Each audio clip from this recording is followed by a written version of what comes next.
at Clara's name. This is the beginning of the good girl. Clara. It means limpid, light.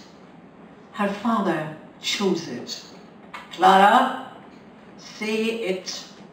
Clara. He holds a watch in front of her face. It swings to and fro on a chain, gold or brass, perhaps. It is beautifully polished. The child's eyes make half her face dark. They tilt at the corners like a slav's. Clara, you may hold Papa's watch if you say it. The reflection in her pupils shows the face of a man, doubled, twin timepieces, swinging. Firstborns, they say,